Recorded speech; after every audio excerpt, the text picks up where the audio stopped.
2 o'clock in the morning. You're lying in bed, drifting off to the steady hum of a fan or the heavy silence of the room.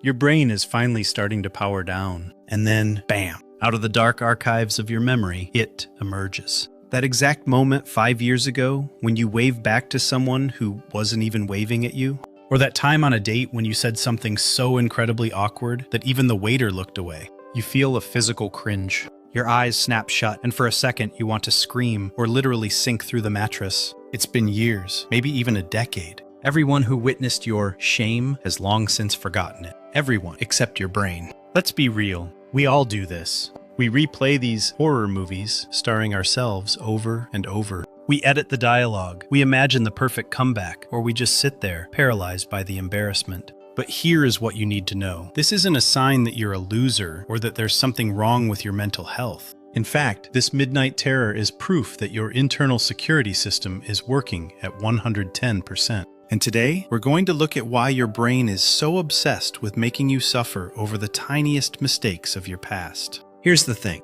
We've been conditioned to think this is a flaw. We tell ourselves, I'm so neurotic, or why can't I just let it go? We treat these memories like a form of mental self-harm. But society has it backwards. Your brain isn't trying to punish you. It's conducting a post-mortem. See, for your primal biology, a social blunder wasn't just awkward. Thousands of years ago, being the laughingstock of the tribe was a death sentence. Social rejection meant being cast out, and being cast out meant you didn't survive the winter. So your brain developed a brutal, high-stakes learning system. It doesn't care about your self-esteem. It cares about your survival. It forces you to relive that moment in high definition because it wants to make absolutely sure you never, ever do it again. It's not dwelling. It's a simulation. Your mind is running a stress test, searching for the exact moment you went off the rails so it can patch the code. You aren't obsessed with the past. You're being trained by an ancient survival mechanism that still thinks a bad joke at a party could get you kicked out of the cave.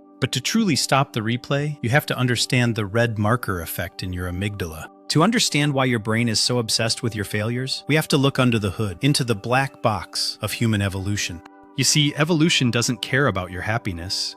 Its only job is to keep you alive. And to do that, it uses a mechanism psychologists call negativity bias. Think of your mind as Velcro for the bad stuff, but Teflon for the good stuff. If 10 people compliment you today, but one person gives you a weird look, guess who you're going to be thinking about at 2 a.m.? The culprit is your amygdala. This is your internal threat detector. When you make a social mistake, your amygdala hits that memory with a giant red highlighter. To your primal brain, shame is a high-level alert. It's screaming, danger! If we keep doing this, the tribe will kick us out. And here's the trap. Your brain stores these moments in 4K high definition. You remember the smell of the room, the color of the person's shirt, and exactly how much your palms were sweating. You don't remember the thousands of times you were witty, kind, or successful. Why? Because those moments were safe. Your brain doesn't need to analyze them, but that time you tripped on stage, that's an anomaly. That's a bug in the code. Your memory isn't a scrapbook of your best hits. It's a database of threats.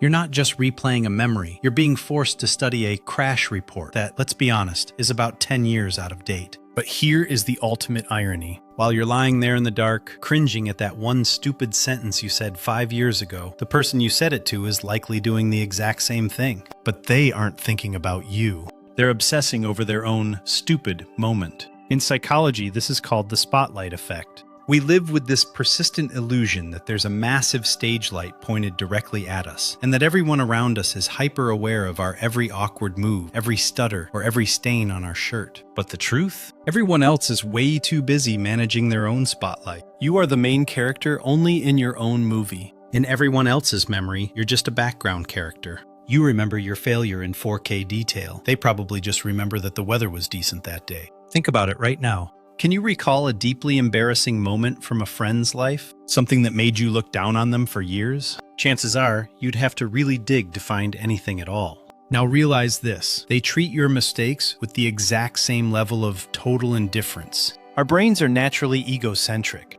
They trick us into believing the world revolves around our failures. But in reality, most people forget your most cringeworthy mistake about 5 minutes after it happens. Your past isn't a prison. It's just a rough draft that nobody else is bothering to reread. But there's one more thing your brain is too afraid to tell you. That burning shame you feel when you look back at your old mistakes, It's actually good news. Think about it. Why do you feel embarrassed at all? It's because the version of you today is smarter, kinder, and more self-aware than the person you were back then. You only feel that discomfort because your standards have evolved. If you hadn't grown, you wouldn't feel awkward. You wouldn't care at all. Cringe is a metric of your progress. It is living proof that you are no longer the person who made that mistake. We often treat our past selves like an enemy who sabotaged us, but in reality, that version of you was just a kid learning how to walk in a social world. You deserve the same compassion you give to everyone else. If your best friend told you about a moment that made them cringe, you wouldn't mock them. You'd say, let it go. It's not a big deal. So why do you deny yourself that same grace?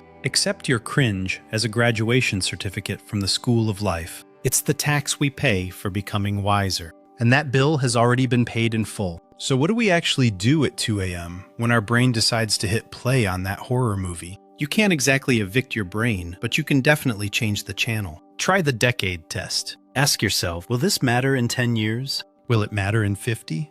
The answer is almost always a resounding no. So why are you letting it sabotage your right now? And here is the most effective hack. When that cringe-worthy memory shows up, don't fight it.